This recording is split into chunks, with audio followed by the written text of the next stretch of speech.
사도행전 9장 32절에서 43절 말씀입니다. 우리 함께 말씀 읽겠습니다. 그때 베드로가 사방으로 두루 다니다가 루다에 사는 성도들에게도 내려갔더니 거기서 애니아라 하는 사람을 만나매 그는 중풍병으로 침상 위에 누운 지 8배라.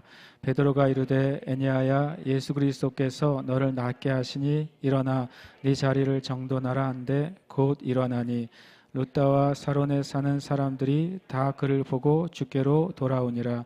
욥바에 다비다라 하는 여제자가 있으니 그 이름을 번역하면 도르가라. 선행과 구제하는 일이 심히 많더니 그때 병들어 죽음에 시체를 씻어 다락에 누이니라. 루다가 욥바에서 가까운지라. 제자들이 베드로가 거기 있음을 듣고 두 사람을 보내어 지체 말고 와달라고 간청하여 베드로가 일어나 그들과 함께 가서 이르매 그들이 데리고 다락방에 올라가니 모든 과부가 베드로 곁에 서서 울며 도르가가 그들과 함께 있을 때에 지은 속옷과 겉옷을 다 내보이거늘 베드로가 사람을 다 내보내고 무릎을 꿇고 기도하고 돌이켜 시체를 향하여 이르되 다비다야 일어나라 하니 그가 눈을 떠 베드로를 보고 일어나 앉는지라. 베드로가 손을 내밀어 일으키고 성도들과 과부들을 불러들여 그가 살아나는 것을 보이니 온 욥바 사람이 알고 많은 사람이 주를 믿더라. 베드로가 욥바에 여러 날 있어 시몬이라 하는 무두장이의 집에서 머무니라. 아멘. 할렐루야.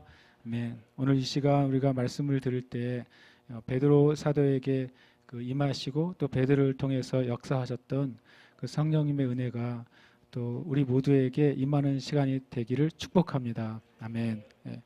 사도 베드로. 우리가 사도 베드로에 대해서 많은 것을 우리가 알고 있어요. 그렇죠. 사도 베드로 하면은 사도 베드로라는 말 자체가 첫 번째로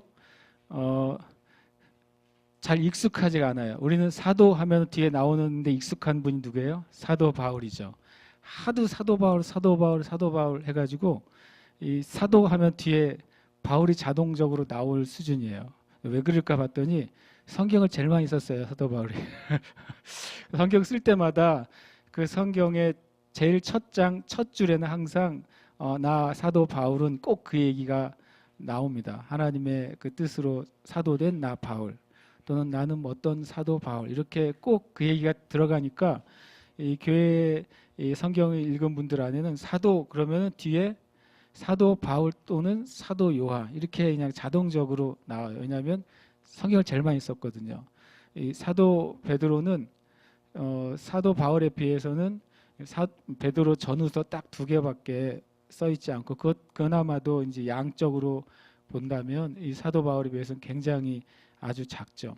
그래서 심지어는 어떤 신학자들이 이 신약의 기독교가 어떻게 태어났느냐, 사도 바울에 의해서 태어났다라고 주장하는 많은 학자들이 있습니다. 사도 바울에 의해서 기독교가 시작됐다.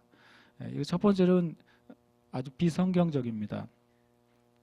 자주 말하지만 기독교는 창세기부터 시작됐어요. 아멘. 이것을 정확하게 아셔야 돼요. 사람들이 기독교가 신약부터 시작됐다고 생각하는 사람들이 있어요. 기독교는 언제부터 시작됐다? 창세기부터요. 왜냐하면 요한복음 1장에서 태초에 말씀이 계시니라. 그 말씀이 하나님과 함께 계셨고 그 말씀이 곧 하나님이시니라. 그 말씀이 누구세요? 말씀이신 예수 그리스도잖아요. 그럼 말씀이 언제부터 있었어요? 태초부터 있었어요. 요한복음 1장 1절의 태초는 창세기 1장 1절 태초에 하나님이 천지를 창조하시니라의 태초보다 빠릅니까? 같습니까? 늦습니까? 빠릅니다. 할렐루야. 이걸 정확하게 모르면 안 됩니다. 왜냐하면 요한복음 1장의 태초에 하나님이는 원래 영원 전의 시작을 말하는 것이고 창세기 1장 1절에 태초에 하나님이 천지를 창조하시나니 태초는 시간이라는 것이 시작되는 역사의 시점의 태초를 말하는 거예요. 만약에 창세기 1장의 태초와 요한복음 1장의 태초가 같으면 예수님은 세상이 창조될 때 창조되신 분이 되는 거예요. 그런 이단도 있었어요. 예수님은 세상이 창조될 때 제일 첫 번째 하나님의 창조물이다. 이런 신학 사상이 과거에 있었고 지금도 있습니다. 그런 신학 사상의 기반이 된 종교들이 있어요. 여호와의 증인. 여호와의 증인은 예수님이 처음부터 하나님이 아니셨고 인간으로 태어난 예수님을 하나님께서 그리스도 메시아로 승격시키셨다고 말하는 게 여호와의 증인이에요. 그래서 요한복음 1장 1절의 태초와 창세기 1장 1절의 태초가 다르다는 사실을 아는 것은 믿음에 있어서 굉장히 중요해요. 그러니까 기독교는 언제부터 시작된 거예요? 창세기 1장 굳이 말하면 태초부터 시작됐어요. 구약의 그리스도인들이 뭐로 구원받았습니까? 율법으로 구원받았다고 말하는 사람들은 성경을 잘못 알고 있는 거예요.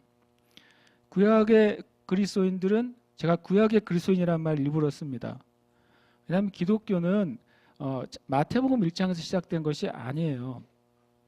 오히려 반대로 유대교를 사람들이 아브라함 때 시작된 것이 유대교라고 생각하는 분들이 있어요. 그렇지 않아요. 유대교는 말라기 이후에 예수님이 오시기 전에 선지자가 없던 시절에 그때 시작된 것이 유대교예요. 유대교는 그때 만들어졌어요. 전 세계에 흩어진 유대인들이 자신들의 율법의 중심의 삶을 살고 그때부터 더 토라를 지키고 이런 이제 샤밧을 하고 하면서 토라 포션을 하면서 그러면서 시작된 것이 유대교예요. 실은요. 자신들의 신앙을 지키기 위해서 만든 것이죠. 예수님 때는 유대교가 극에 달했을 때고 유대교의 눈으로 보니까 예수님께서 구약의 말씀을 나누실 때 그걸 받아들일 수가 없었고 예수님이 이단이 된 것이죠. 누가 먼저입니까? 유대교가 먼저입니까? 예수님이 먼저입니까? 예수님이 먼저세요. 영원하신 하나님이셨던 예수님이 태초 이전, 창세기 이전부터 계셨던 그분이 하나님이시기 때문에 우리는 그분을 하나님으로 믿잖아요. 예수님이 나의 구원자요, 왕이요, 나의 주인인 것을 믿는 거예요. 그러면 기독교는 언제부터다? 처음부터예요. 이 개념이 예수님 믿는 사람들 안에도 놀랍게도 없다는 사실을 제가 가끔 발견해요. 믿음으로 구원받는다는 것을 어떻게 증명하느냐? 히브리서 11장이 믿음장 아닙니까? 그죠? 믿음으로. 히브리서 11장에 나오는 믿음으로 하나님 앞에 서 있는 사람들이 다 구약의 사람들이에요? 신약의 사람들이에요? 구약의 사람들이죠. 그러면 구약의 사람들이 믿음으로 구원받은 거예요. 처음부터 믿음의 첫 번째 모델이 누구예요? 아벨 아닙니까? 아벨. 믿음으로 아벨이 더 나은 제사, 더 나은 예배를 하나님께 드렸다고 말하고 있어요. 예배의 최고봉은 누구예요? 다윗이 아니에요. 아벨이에요. 아벨. 아벨이 처음으로 하나님이 연락하시는 예배를 드리고 예배 때문에 순교한 사람이 아벨이에요.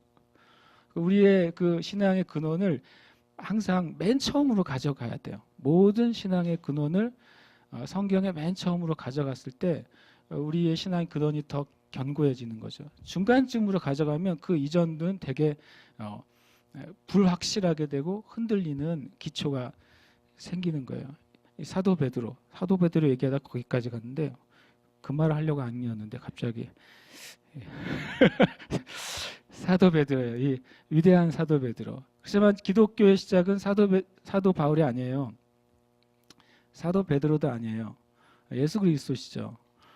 그런데 이제 실제로 교회가 세워지는데 교회의 영적 권위와 질서와 교회를 하나로 묶은 인물은 바울이 아니라 바로 베드로예요.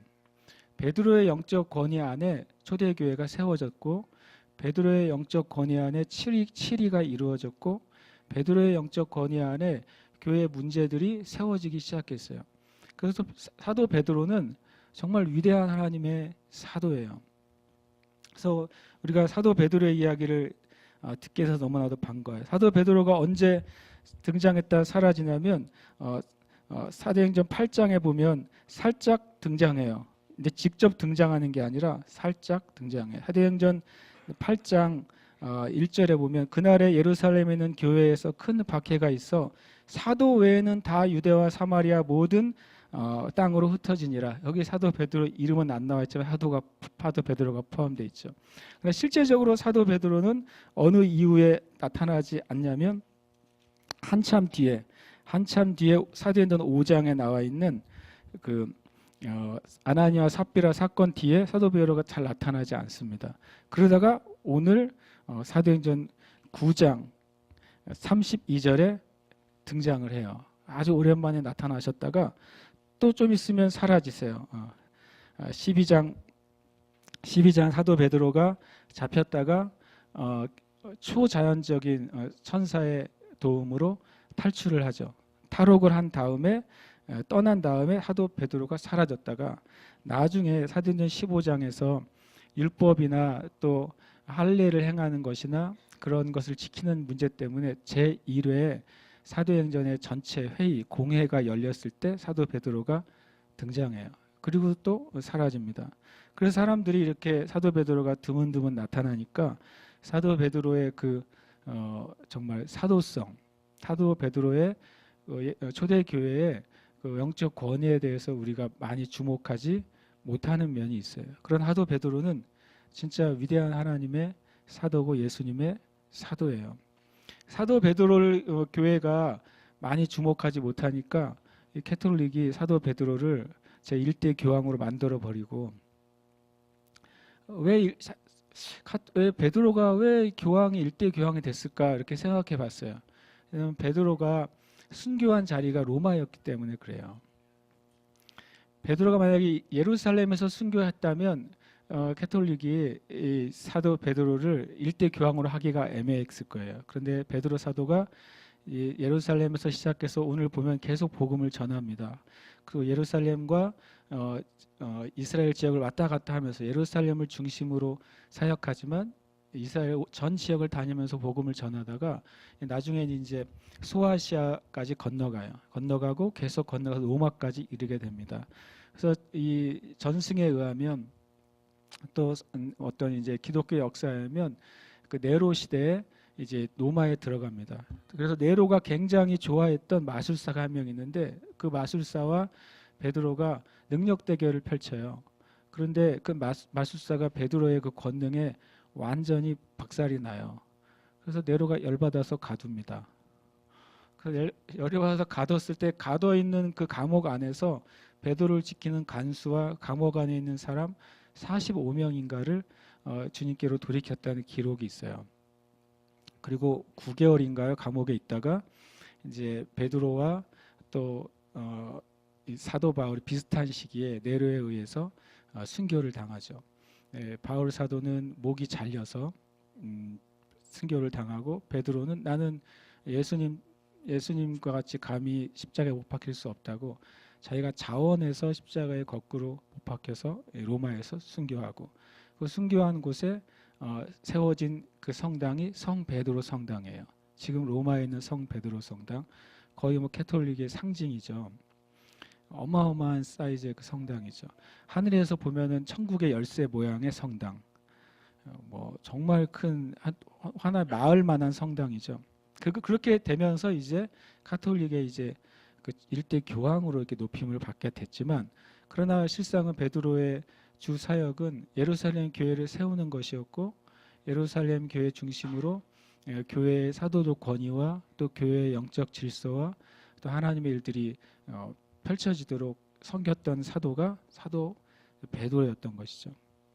그래서 베드로에 대해서 우리가 좀 그런 마음을 좀 품고 예수님의 초기 사역 때 부름 받았고 마지막에도 예수님처럼 죽었던 위대한 사도 베드로죠. 그래서 우리가 실은 예수님이 말씀하셨잖아요. 마태복음 16장 16절이죠. 이것 위에 베드로의 진실한 믿음의 고백 위에 내가 나의 교회를 세우겠다. 주는 그리스도시요 살아계신 하나님의 아들입니다라고 하는 진실한 고백. 그 고백 위에 그 고백을 하는 믿는 자들 위에 나의 교회가 세워질 것이다라고 말씀하신 그 베드로죠. 진짜 위대한 하나님의 사람이에요. 그래서 오늘 이 베드로의 사역이 오늘 말씀에서 어떤 식으로 확장이 되고 있는지를 좀 나누고 우리의 삶에서도 우리의 그 영적인 삶이 확장이 있어야 되겠다. 때로는 믿는 자들이 예수님을 만나고 하나님의 은혜를 누린 다음에요. 하나의 가지고 있는 우리가 조심해야 될 덫이 하나 있는데 지금 누리고 있는 은혜 가운데 멈추려고 하는 그런 사람들의 그 관성이 있어요. 왜냐하면 지금 내가 하나님을 만나서 기쁘고 또 하나님의 은혜가 있어서 내가 좋아요. 그런데 뭔가 더 주님을 위해 더 내가 헌신하고 확장되려고 했을 때 사람들이 의외로 그것에 대해서 멈칫하게 돼요. 왜냐하면 다른 위험 요소가 있을 거라고 생각하고 더 많은 수고나 지금 내가 예수님 만나고 하나님 만나서 누리는 어떤 기쁨들이 마치 깨질 것 같은 느낌 때문에요. 영적인 확정을 실제로 원하지 않는 그리스도인들이 굉장히 많고, 그리고 그러한 현상이 오래됐을 때 그 땅의 교회의 성장도 멈추게 돼요. 한편으로 보면 이 땅의 교회들이 그렇게 멈춰버렸어요. 실제적인 영적인 확장을 또 믿음의 그 단계가 넘어가는 거를 이 땅의 교회가 그렇게 원치 않게 됐어요. 그래서 우리가 베드로의 그 사역의 확정을 보면서 그 부분을 우리가 깨트리고 돌파했으면 좋겠습니다. 아멘. 첫 번째 베드로의 사역이 지역적인 확장이 일어났어요. 예루살렘에서 루따로, 또 루따에서 요빠로 이렇게 확장이 일어납니다. 이 32절에 보면 그때 베드로가 사방으로 두루 다니다가 이렇게 말해요. 이 지난주에도 한 사람이 일으킨 변화에 대해서 얘기를 나눴는데 그동안 베드로 사도는 주로 어디 있었다는 것이죠? 예루살렘에 주로 있었다는 거죠. 사도 바울이 다메섹에서 예수님을 만나고 다메섹과 아라비아에서 3년 동안 복음을 전하고 그러고 나서 이 예루살렘에 올라와 사도들을 만나서 친분을 맺고 같이 예루살렘에서 동역하기 전까지 베드로는 예루살렘 중심으로 머물러 있었다고 것을 성경에서 말씀하는 거예요. 그런데 이 사울 한 사람이 누구까지도 영향을 주냐면 베드로까지 영향을 준 거예요. 그 사울은 다시 또 이 예루살렘을 떠나서 바다 건너서 자기 고향으로 다소로 가서도 복음을 전하는 것을 보고 직접적으로 그렇게 써 있지는 않지만 베드로의 사역이 바뀌기 시작했다는 것을 볼 수 있어요. 베드로도 이제 사방으로 두루 다니게 됐다고 말하고 있어요. 지난주에 나누지 않았지만 이 사도 바울의 변화가 이 사도 중에 사도인 이 베드로를 움직이는 또 변화를 가져와요. 그래서 베드로가 이제는 예루살렘에만 머물지 않고 놀랍게도 이제 움직이기 시작했습니다. 베드로가 움직일 때 하나님 나라에 큰 변화가 일어나기 시작했어요. 당연히 사도 바울을 통해서도 하나님 변화를 일으키셨지만 이 사도 베드로를 통해서 엄청난 변화들이 예루살렘 전 지역에 일어나기 시작했고 숨어 있었던 그리스도인들이 다시 일어나게 되는 일이 일어났어요. 결국엔 이 하나님이 한 사람 한 사람을 통해서 일이 일어나는 거죠. 이 영국이 영적으로 가장 타락했던 시기에 하나님께서 웨슬리라는 사람을 통해서 그리고 또 당시에 미국에서는 조나단 에드워즈라는 하나님의 사람을 통해서 또 영국의 휘필드라는 사람을 통해서 영적인 대각성을 일으켜 주셨어요. 그런데 이 모든 사람들 그 이전에 한 사람이 있었어요. 근데 그 사람은 역사에 기록이 잘 안 돼 있습니다. 하월드 해리스라는 한 사람이 있었고 전에 한번 제가 말씀을 지나가면서 드렸어요. 하월드 해리스라는 사람은 역사에 주목이 되지 않아요. 존 웨슬리나 휘필드나 조나단 에드워즈처럼 온 세상에 그 하나님의 불을 일으켰던 대각성자들이라고 기록이 잘 돼 있지 않아요. 근데 하월드 해리스는 이 세 사람 이전에 혼자서 성령을 받고 평신도로서 혼자서 길거리에서 복음을 전했던 전도자였어요. 근데 이 하월드 해리스 한 사람이 휘필드에게 영향을 주고 조나단 에드워즈에게 영향을 주고 웨슬리에게 영향을 줍니다. 이 한 사람이 정말 사도적인 사람들에게 영향을 준 거예요. 그 사람들이 영국과 북미에 놀라운 영적인 대각성을 일으키게 돼요. 이렇게 하나님의 사람들끼리는 서로 이렇게 영향을 계속 주고 받게 돼 있어요. 그래서 이 중에서 우리 중에 하나님이 어떤 사람에게 새로운 종류의 권능과 불을 내리실 때 그 사람 한 사람을 위해서만 내리시는 게 아니라는 것이죠. 또 다른 사람의 그 불이 옮겨 붙도록 그 다른 사람에게 또 하나님께서 행하실 일을 행하시도록 그렇게 하실 거예요. 그래서 우리는 서로 그렇게 영향을 주고 받아야 돼요. 그러기 위해서 우리가 더 주님 앞에 더 전심으로 나아가야 되는 줄 믿습니다. 예루살렘에서 요빠까지의 거리가 55km예요. 루따에서 요빠까지의 거리가 18km 정도라고 나와 있어요. 산수 같지만 그러면 예루살렘에서 루따까지의 거리는 어떻게 될까요? 55에서 18을 빼면 37 정도 되겠죠. 예. 이런 거리죠. 이 정도 한 50km 반경 55km 정도의 거리를 지금 사방으로 두루 다녔어요. 사방은 예루살렘을 중심으로 말한 것이겠죠. 그렇게 계속 복음이 확장되기 시작하고 있었습니다. 그때 루따까지 가게 됐어요.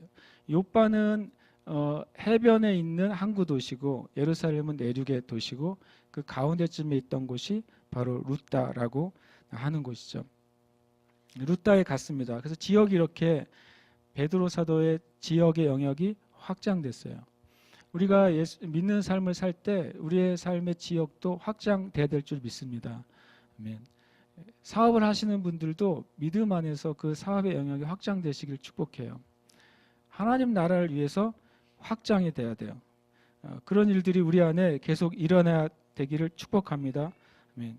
제가 이제 금요일 날 그런 말씀 드렸는데 이 어떤 확장의 영역에 있어서 최근에 이런 뉴스를 하나 보게 됐어요. 미국의 6대 일간지가 있는데 그 중에 하나가 LA 타임즈가 미국의 6대 일간지 중에 하나라고 합니다. 한 400만인가의 그 구독자를 두고 있다고 말을 합니다.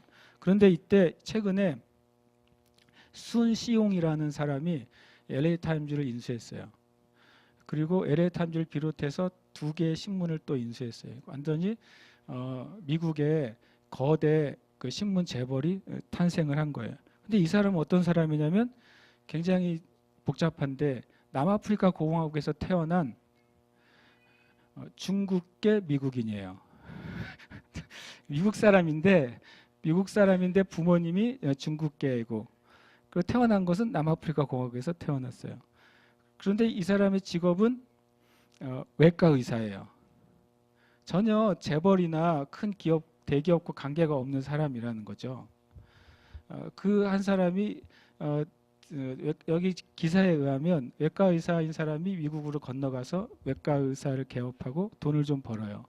돈을 벌은 다음에 이 사람이 그냥 계속 의사만 해도 자기가 먹고 사는 데 지장이 없을 거 아닙니까? 그런데 놀랍게도 이 사람이 의료계에 관계된 바이오 산업에 눈을 돌려요. 뭐 제약회사나 아니면 뭐 여러 가지 뭐 있겠죠. 생명공학 쪽에 투자를 하고 그래서 그 회사들을 인수하게 돼요. 그게 커져서 대재벌이 됐어요. 그래서 이번에 LA 타임즈를 인수하게 돼요. 굉장히 독특한 일이죠. 이분이 크리스찬인지 아닌지 저는 몰라요. 제가 말하고 싶은 건 뭐냐면 한 사람의 삶이 어떻게 보면 남아프리카 공화국에서 시작돼서 미국으로 건너오고 그냥 의사였던 사람이 갑자기 자기의 방향을 돌려서 확장을 시킨 거예요. 생명공학이나 바이오 사업으로. 그래서 그 분야에서 어떤 업적을 이루니까 나중엔 바이오 사업과 전혀 관계없는 뭐예요? LA 타임즈를 인수하게 되는 일이 벌어졌어요. 확장이라는 게 있습니다. 이 세대 가운데에도. 예수님을 믿지 않는 사람들 안에도 분야를 뛰어넘는 확장의 삶을 사는 사람들이 있어요. 근데 하나님의 사람들이 그렇게 살기를 하나님이 원하십니다. 실은 하나님의 사람들이 우리의 내가 있는 삶에서 최선을 다하고 그 부분에서 열매를 맺을 때 하나님은 이 사람이 크리스찬이 아닌지 저는 모릅니다. 하나님은 이 사람과 상관없이 하나님의 사람들이 한 영역에서 다음 영역으로 돌파되어 나가기를 되게 원하세요. 저는 이 교회가 그렇게 되기를 축복합니다. 그리고 여러분이 그렇게 되시기를 축복해요.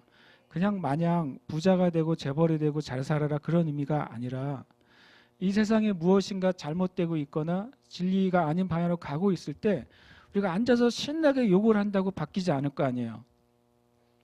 아무리 비판한다고 바뀌지 않습니다. 누군가가 하나님의 마음과 바른 진리를 가지고 영역들을 확장해 나가서 그 영역을 어떻게 해야 돼요? 바꿔야 돼요.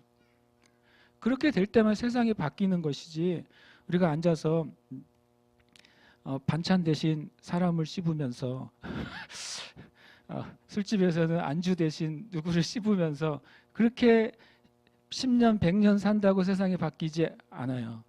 하나님의 사람들이 확장이 일어나야 돼요. 저도 그렇고 여러분도 그렇고 모든 영역에서 확장이 있으시길 축복해요. 네. 그 다음에 이 사도 베드로의 사역이 확장됐어요. 처음엔 스스로 다니는 사역을 하게 됩니다. 베드로가 사방으로 두루 다닙니다. 그러니까 자기가 여기에서 복음을 전하고 또 어디로 가기 시작한 거죠. 그것이 넓어지고 넓어졌어요. 계속 넓어져서 루다에 이르렀어요. 근데 그때 하나님께서 한 역사를 이루세요.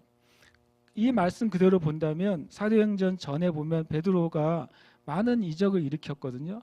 그런데 이 두루 다니는 동안에는 특별한 특기할 만한 일이 일어나지 않았다는 거예요. 여러분, 기적과 역사는 누구에게 속한 것이죠? 하나님께 속한 거예요. 우리는 기적과 역사를 하나님 통해 일어나는 사실을 믿어요. 그것을 쫓는 자들이 아니에요. 하나님을 쫓는 거죠. 하나님을 쫓으면서 하나님의 일을 할 때 하나님이 우리 각자에게 주신 일들을 그것이 마치 하나님이 주신 나의 선한 일이라고 믿고 그것에서 내 온 마음을 들여서 주님을 섬기는 것으로 할 때 하나님이 일을 일으키시는 거예요. 그래야 하나님이 하셨다는 사실을 우리가 알지 않겠습니까? 그렇게 다니다가 거기에 루다에서 애니아라는 사람을 만나게 돼요. 이 사람은 8년 동안 중풍병에 걸려서, 중풍이죠, 침상에 아예 누워 있었던 사람이에요. 그때 베드로가 뭐라고 말합니까? 애니아야, 예수 그리스도께서 너를 낫게 하시니 일어나 내 자리를 정돈하라. 이 놀라운 일이 벌어져요. 베드로는 주로 선포합니다. 베드로는요, 치유의 기름 부음도 있지만 뒤에 나오겠지만 베드로의 주 은사는 치유가 아니에요. 뭔지 아세요? 믿음의 은사예요. 여러분, 고린도전서 12장에 뭐 은사들이 나오지 않습니까? 그 중에 믿음의 은사라는 게 있어요. 그 믿음의 은사는 예수 믿고 구원받는 믿음의 은사가 아니에요. 그것을 뛰어넘어서 하나님이 지금 이 시간 이것을 할 것이라는 것을 아는 은사예요. 하나님이 일을 하시겠구나. 그래서 마치 하나님의 대리자인 것처럼 그 일을 선포하는 게 믿음의 은사예요. 그냥 막 소리 지르는 것은 믿음의 은사가 아니에요. 우리는 소리 지르며 기도하는 건 하나님이 들으시는 부르짖는 기도예요. 그것이 하나님이 받으시는 기도예요. 그러나 믿음의 은사는 이때 하나님이 이것을 하실 것을 내가 명확하게 알고 그래서 그것을 선포하는 것이 믿음의 은사예요. 베드로의 은사는요, 믿음의 은사예요. 베드로가 치유의 은사로 애니아를 일으킨 것이 아니에요. 물론 치유도 있지만, 그리고 뒤에 보면 누구를 죽은 사람을 일으켜요? 도르가를 일으켜요. 그것도 어떻게 합니까? 그가 기도한 다음에 주님의 뜻을 구한 거예요. 주님, 이 애니아가 살기를 원하시는지, 다시 살게 되는 것이 주님의 뜻인지를 베드로서도 무릎 꿇고 구했어요. 그리고 구하는 것 가운데 그에게 확실한 믿음이 왔어요. 하나님이 애니아의 영혼을 다시 돌이켜주시기 원하신다는 사실을 알았습니다. 그리고서 뭐라고 선포합니까? 이 40절에 보면 시체를 향하여 이르되 다비다야 일어나라, 이렇게 말하는 거죠. 선포합니다. 이것은 믿음의 은사예요. 치유의 은사가 아니라. 믿음의 사도인 스미스 위글스워스 목사님 같은 분들이 믿음의 은사를 사용했죠. 죽은 자들을 공식적으로 13명인가를 살려냈던 스미스 위글스워스 목사님이 믿음의 은사였던 거예요. 스스로 다니는 사역에서 이제는 어떤 식이 벌어지냐면, 이제는 베드로가 가만히 있을 사람들이 초청합니다. 베드로가 이 루다에 있을 때 그 다음에 욥바의 다비다라는 여제자가 죽으니까 사람들이 베드로를 어디로 데리러 와요? 이 루다로 데리러 오는 거죠. 그래서 욥바로 초청합니다. 그러니까 이제는 이제 베드로의 사역이 스스로 다니는 사역, 주님이 나에게 맡겨진 것을 계속하는 거예요. 성실하게. 그때 하나님이 역사하시고 이제는 하나님의 뜻에 의해서 이제는 스스로 다니는 사역에서 부름을 받는 사역으로 확장이 돼요.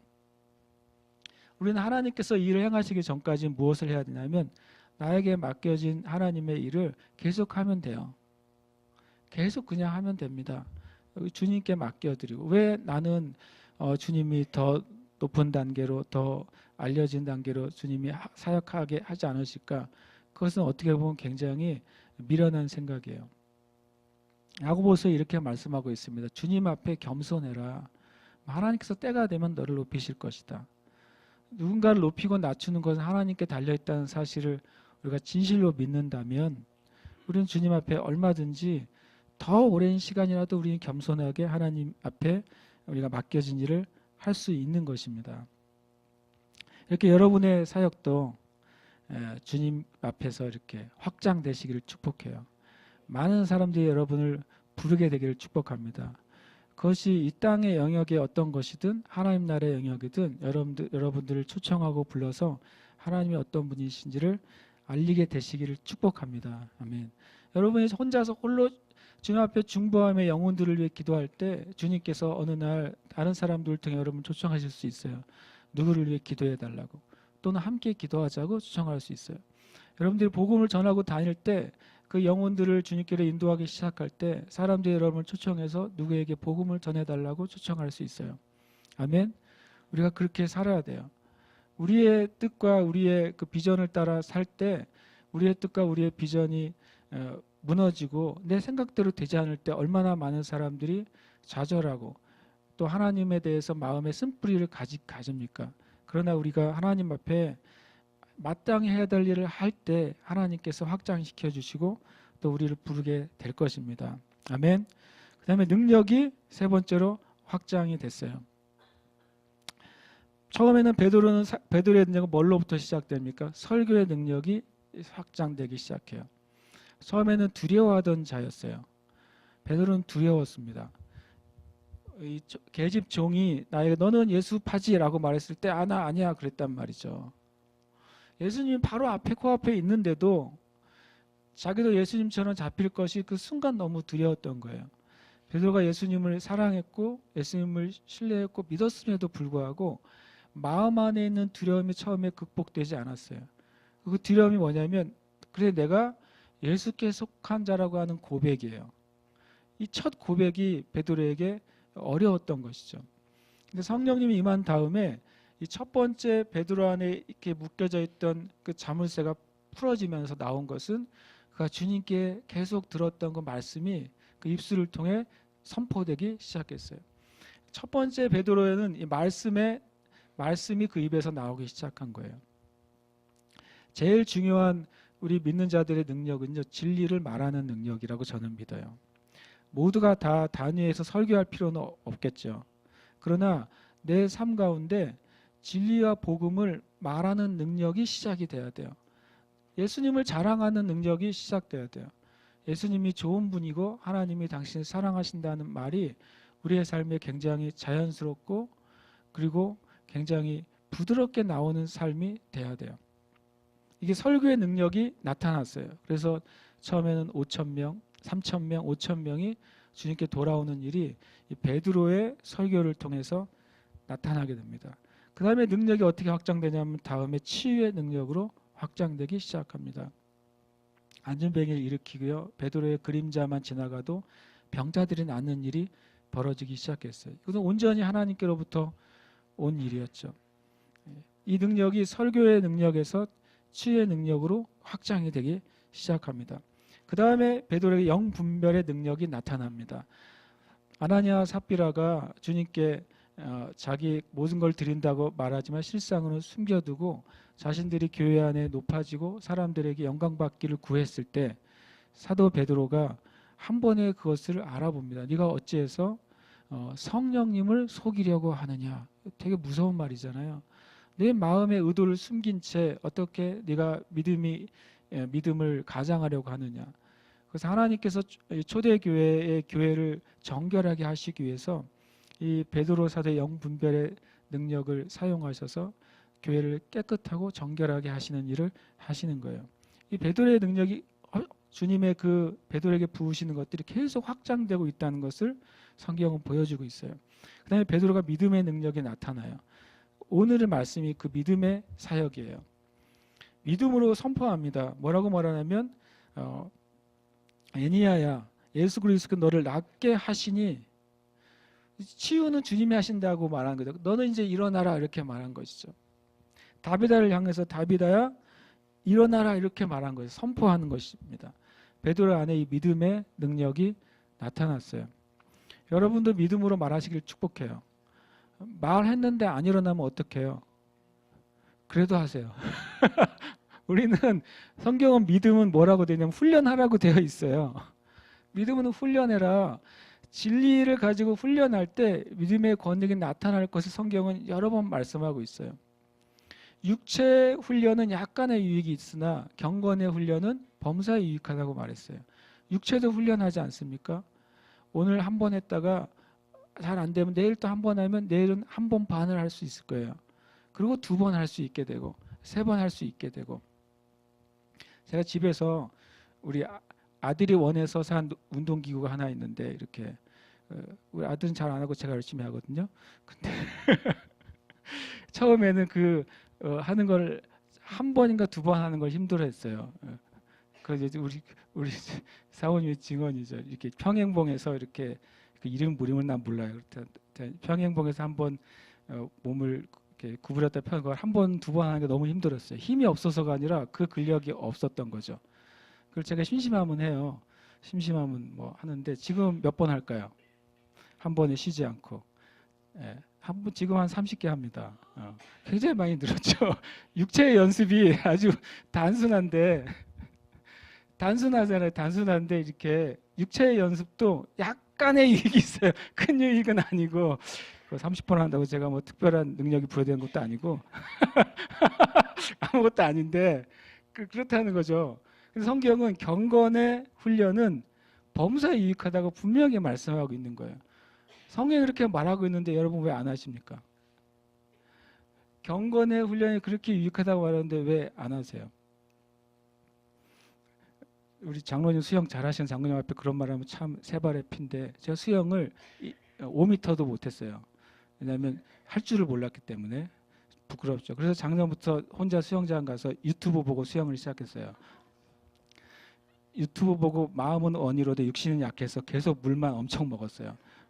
그래서 제가 사라봉 앞에 있는 수영장 물 많이 먹었습니다. 엄청 먹으면서 호흡이 안 되니까 이렇게 되잖아요. 들어갈 때 뿜고 나와서 마셔야 되는데 들어갈 때 마시고 나와서 뿜고 이렇게 되는 거죠. 처음에 나 혼자서 정말 남모르는 많은 고통을 겪었어요. 그리고 이제 가르쳐 준 사람이 없으니까 나 혼자 하다가 옆에 있는 사람 쳐다보고 막 하다가 좀 지나니까 제가 이제 조금 가게 됐어요. 지금은 쉬지 않고 100m를 갈 수 있어요. 최선을 다했을 때, 온 몸과 힘을 다해서 최선을 다했을 때, 그러고 나서 30분 쉬어야 되죠. 그런데 육체의 연습은 진짜 조금의 유익이 있어요. 그런데 여러분 경건의 유익은 어디 유익이 있다고요? 범사에 있다고 그랬어요. 그런데 우리가 왜 안 할까요? 이게 참 되게 무서운 일이에요. 마귀가 우리의 육체의 유익을 위해서 뭐라도 하게 만들어요. 그것에 집중하게 만들고 더하게 만들어요. 그런데 진짜 경건의 훈련은 우리를 정말 엄청난 진짜 하나님 나라의 강한 자가 되게 만든다고 말씀하시는데 우리가 안 하는 거예요. 하나님 입장에서 보면 얼마나 답답하겠어요. 내 사랑하는 딸과 아들이 저 아들이 성경을 몇 장만 더 읽어도 저의 심령 안에 하나님의 진리가 세워질 텐데 라고 주님이 보시는데 안 읽는 거예요. 내 사랑하는 딸과 아들이 하루에 10분만 부르짖기만 시작해도 내가 그를 통해 나의 일을 할 텐데 라고 주님이 보시는데 도대체 안 하는 거예요. 밤을 새서 월드컵은 봐도 밤을 새서 말씀은 보는 사람은 거의 없는 거예요. 왜 그럴까요? 우리가 육신의 일들을 아직도 붙잡고 있는 거죠. 아직도 이게 즐겁고 좋은 거예요. 주님도 우리에게 육신을 만드셨으니까 육신에 좋은 것도 주님이 주신 게 맞아요.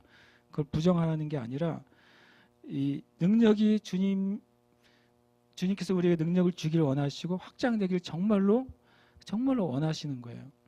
하나님 아버지의 마음이 아니시겠습니까? 그리고 이 베드로의 능력의 확장은 다스림의 능력이 확장돼요. 예루살렘에서 일어난 작은 교회잖아요. 그 교회마저도 2, 3년 안에 핍박을 받고 완전히 무너지고 다 깨져 버렸잖아요. 근데 나중에 보면 베드로 사도의 그 영적 권위라는 것은 엄청났어요. 전 교회를 향한 베드로서의 영적 권위가 세워져 있었고 그 베드로서의 영적 권위 때문에 교회들이 이단을 무찌를 수 있었고 이단을 분별할 수 있었고 징계할 수 있었어요. 이 한 사람의 능력이 이렇게 계속 확장되고 있는 것을 성경을 통해 주님이 보여주고 계신 거예요. 하나님은 지금 여러분의 그 어떤 영역이든 여러분이 가지고 있는 경건의 영역이든 또 실생활에 여러분에게 맡겨주신 영역이 능력이 확장되기를 원하신다는 사실을 믿으십시오.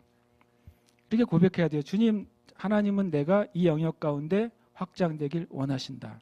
아멘. 옆에 있는 사람한테 내가 확장되길 원하는 영역을 지금 3초간 생각하시고 자 이제 말하겠습니다. 하나님은 내가 이 영역이 확장되기를 원하신다라고. 자 옆에 있는 사람에게 30초 드리겠습니다. 시작. 자 고백 선포를 하세요. 선포를 하세요.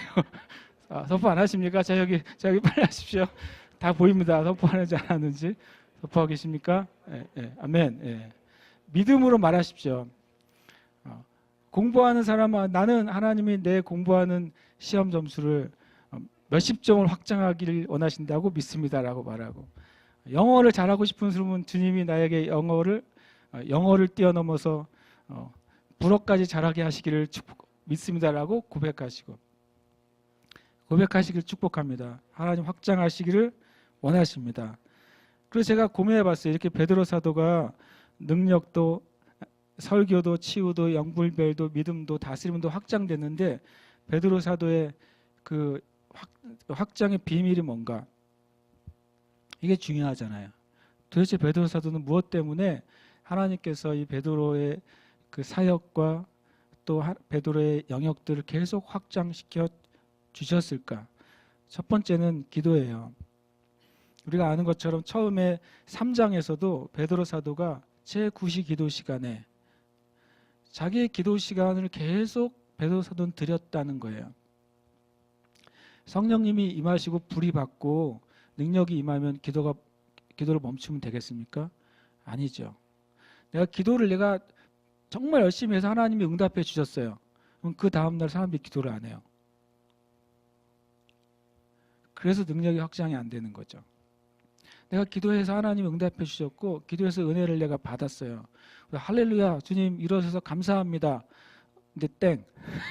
내일부터는 이제 기도 안 해요. 왜냐하면 그거 끝났으니까. 언제 기도해요? 다시 새로운 건수가 생길 때까지. 그러면 안 되잖아요. 이 베드로 사도의 능력의 비결은 결국에는요 계속 기도하는 거였어요.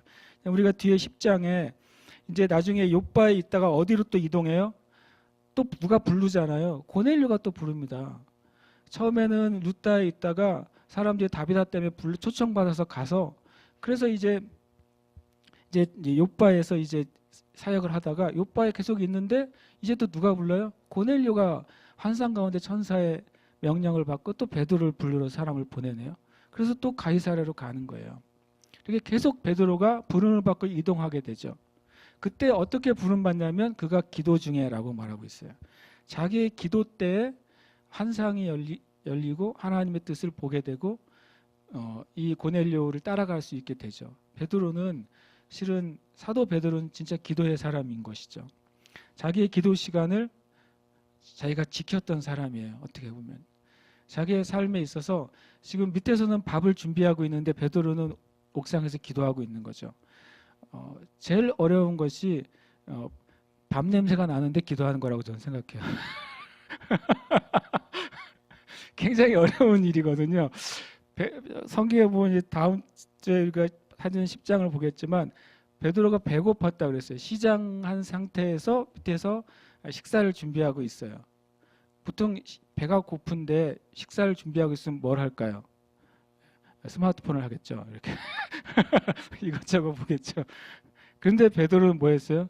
배가 고픈데 밥을 준비하고 있으니까 기도를 해요.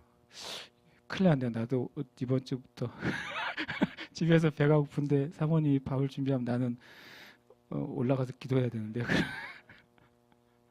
이 베드로의 삶의 스타일이었다는 걸, 스타일을 보여주는 거예요. 내 삶의 스타일 가운데 그냥 기도하는 것은 이 베드로의 삶의 그냥 라이프 스타일의 일부인 거예요. 그냥 참 너무 귀한 모습이죠. 구약에도 이런 사람이 있어요. 다니엘이 그렇잖아요. 다니엘은 자기의 삶의 스타일에 그냥 기도 시간이 자기 그냥 삶의 일종의 그냥 자기 삶의 시간표였던 거예요. 그 시간표에 적들이 와서 이 다니엘을 죽일 계획을 꾸며도 너는 해라 나는 기도하겠다는 사람이 다니엘이었던 거죠. 이 신약에서는 베드로가 그렇게 제가 보여져요. 기도가 주님께서 사도 베드로에게 능력을 계속 더하시는 진정한 근원이었어요. 옆에는 보고 이렇게 눈을 쳐다보고 앞뒤를 쳐다보고 기도합시다라고 얘기해 주세요. 자, 기도하세요. 기도합시다. 기도 안 하는 사람은 찔릴 거고 그렇게 찔리도록 눈을 쳐다보면서 기도합시다. 두 번째 능력의 비밀은 정결함이에요. 베드로 사도가 분명히 구원받고 성령 세례를 받았어요. 그는 율법으로부터 벗어나 있어요. 왜냐하면 그의 설교에 보면 그의 이미 사상과 믿음 안에서 율법에서 벗어나서 믿음의 의를 가지고 있는 것을 여러 번 설교하고 있어요. 그럼에도 불구하고 그가 정결함을 유지했어요. 주님께서 환상 가운데 네 기퉁이의 보자기 안에 구약에서 먹지 말라고 하는 짐승들을 보여줬을 때 하나님이 먹으라고 그랬어요. 그런데 베드로가 하나님한테도 뭐라고 말하냐면 주님, 저는 주님이 먹지 말라고 하는 음식을 단 한 번도 먹어본 적이 없습니다. 놀라운 사도 베드로예요. 그러니까 사도 베드로 안에 뭐가 있었냐면 정결함이 있었어요. 하나님이 하라고 하는 것, 하지 말라고 하는 것에 대해서 자기가 주님이 수정해 주시기 전까지는 주님이 수정을 해주거든요. 그날 너는 왜 내가 깨끗하다고 한 것을 먹지 않느냐라는 세 번의 그 환상을 보고 나서 이방인에게도 복음을 전할 수 있는 길이 열린 것처럼 하나님이 수정해 주시기 전까지는 안 바꾸는 거예요. 엄청 고집스러운 사람이죠. 그래서 성경은 그걸 정결함이라고 말하는 거죠.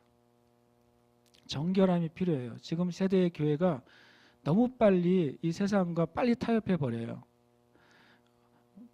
좋은 거라는 명목하에 빨리 타협해 버리고 그 안에서 그 안에 진리만 있으면 된다고 말하는 거예요. 그러나 하나님이 우리의 이 땅의 교회와 복음의 방향을 바꿔주시기 전까지는 우리는 어떻게 보면 조금 미련해 보여도 정결함을 지켜야 돼요. 그러나 주님이 고쳐주시면 네, 그러고 얼마든지 우리는 고칠 수가 있어요. 이 사도 베드로의 능력의 그 근원을 저는 정결함이라는 것을 발견하게 됐어요.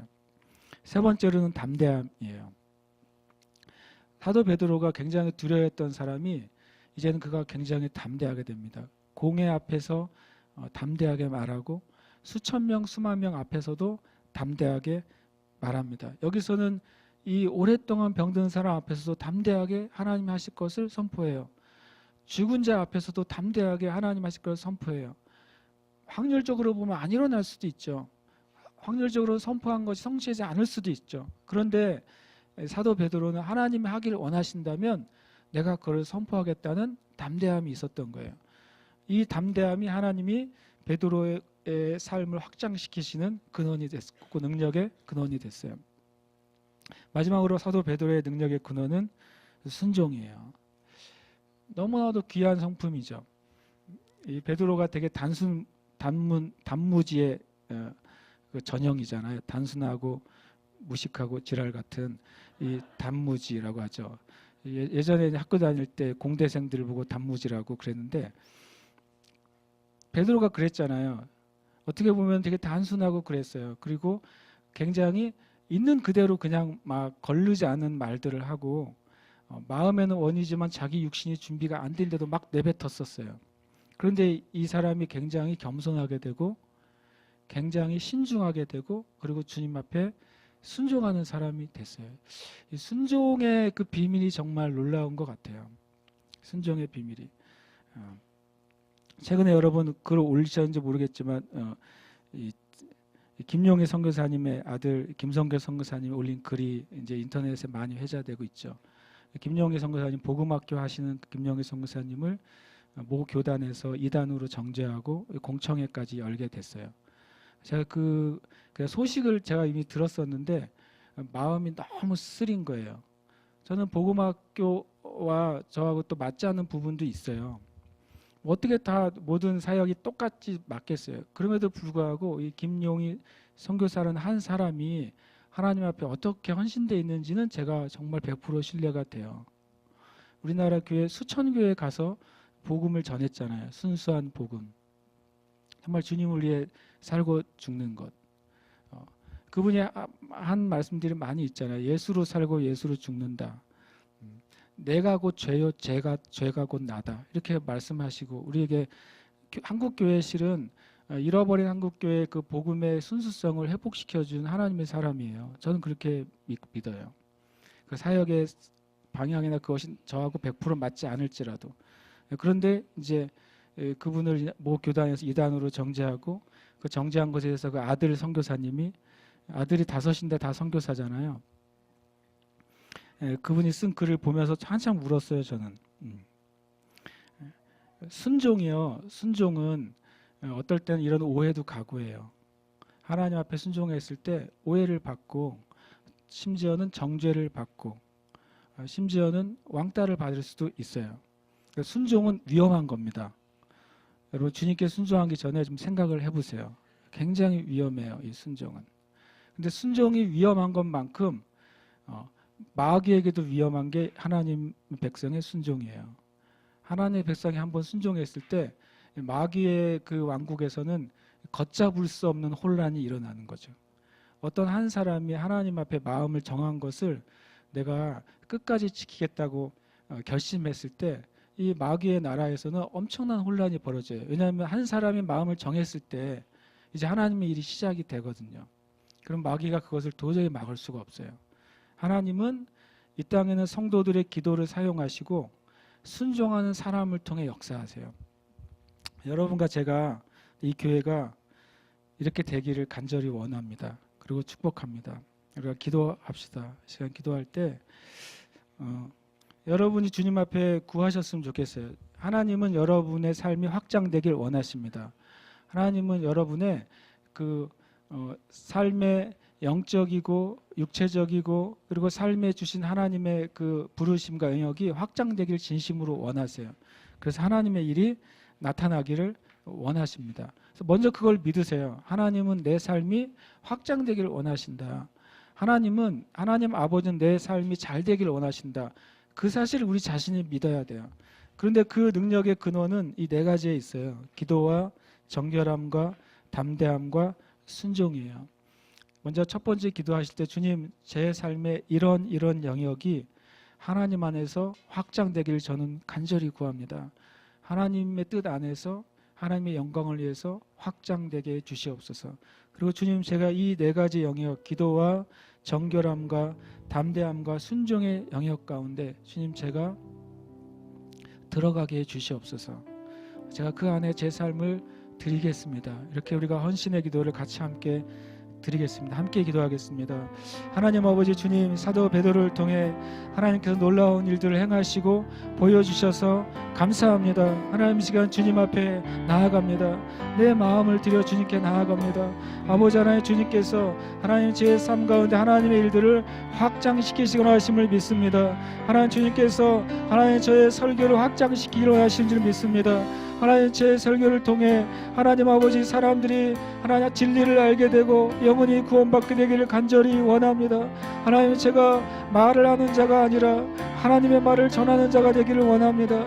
하나님 제가 지식을 말하는 자가 아니라 하나님의 지혜와 계시를 말하는 자가 되기를 원합니다. 성령 하나님 또 기도합니다. 제 삶 가운데 하나님의 권능의 영역이 확장되기를 간절히 간구합니다. 성령님 또 간절히 간구하며 기도합니다. 주님께서 은혜 베풀어 주시옵소서. 주님께서 은혜 베풀어 주시옵소서. 아버지 하나님께서 은혜 베풀어 주시옵소서. 아버지 하나님 이 시간 기도할 때 하나님이 교회와 형제 자매들의 모든 영적이고 하나님 원적이고 육적인 모든 영역이 확장되게 해주시옵소서. 하나님 지식의 영역이 확장되게 해주시옵소서. 삶의 영역이 확장되게 해주시옵소서. 사업의 영역이 확장되게 해주시옵소서. 하나님을 향한 갈망이 확장되게 해주시옵소서. 기도가 확장되게 하여 주시옵소서. 하나님의 전도의 권능이 확장되게 해주시옵소서. 하나님 나라의 부르심의 영역이 확장되게 해주시옵소서.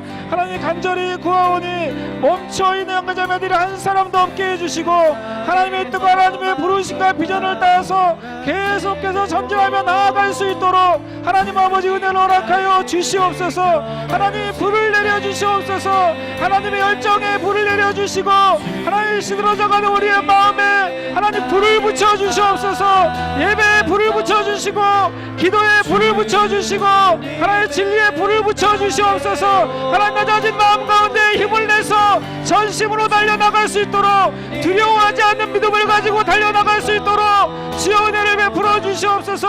하나님, 우리가 이룰 것이 무엇이겠습니까? 하나님, 우리의 생명의 주권자가 되시는 하나님이 계신데 우리가 이룰 것이 무엇이겠습니까? 우리가 뒤로 물러가지 않게 해주시고 오직 하나님을 구할 수 있도록 주님 역사하여 주시옵소서. 성령님 역사하여 주시옵소서. 권능으로 역사하여 주시옵소서. 은혜를 베풀어 주시옵소서. 하나님, 시간 기도합니다. 기도와 정결함과 담대함과 순종의 가운데에서 하나님의 갑절의 주님 은혜를 부어주시옵소서.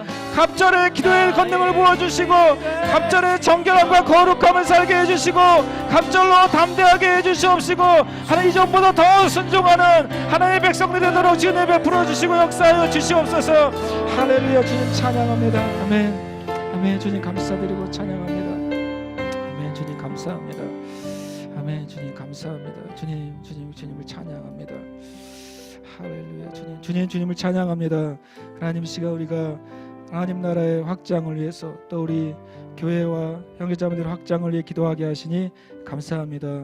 시간 예수님의 이름으로 주님께서 사도 베드로의 삶과 권능과 사역을 확장하신 것처럼 교회와 또 형제자매들의 삶 가운데 하나님의 확장의 기름 부으심이 부어질 것을 축복합니다. 하나님, 모든 영역 가운데 멈춰있지 않게 해주시옵소서. 주님, 형제자매들의 마음과 그 털을 흔들어 주시고 그래서 이제 주님 앞에서 힘을 얻고 달려나갈 수 있도록 은혜를 허락하여 주시옵소서. 예수님의 이름으로 우리를 이 자리에서 멈춰있게 하고 믿음으로 발을 떼지 못하게 하는 모든 거짓말과 속임과 그 모든 것들은 예수님의 이름으로 끊어질지어다. 아멘. 우리를 붙잡고 있는 기도하지 못하게 하는 모든 요소들은 끊어질지어다. 우리가 주님 말씀 앞에 나아가지 못하게 하는 모든 내 삶의 습관들은 끊어질지어다. 아멘. 우리가 그동안 타협하고 있던 정결하지 못한 내 삶과 정결하지 못한 습성과 하나님의 거룩함을 잃어버리게 하는 모든 내 삶의 행위는 예수님의 이름으로 지금 이 시간 끊어질지어다. 아멘. 주님 찬양합니다. 내가 순종하지 못하게 하고 나로 말미암아서 주님의 말씀에 주저하게 만드는 그런 모든 내 삶의 잘못된 의지는 예수님의 이름으로 끊어질지어다. 아멘. 주님, 우리를 새롭게 하시는 주님이십니다. 그런즉 누구든지 그리스도 안에 있으면 새로운 피조물이라 이전 것은 지나갔으니 보라 새 것이 되었도다. 말씀하신 대로 우리는 예수님 안에서 날마다 새롭게 되어 갑니다. 아멘. 주님 찬양합니다. 이 시간 또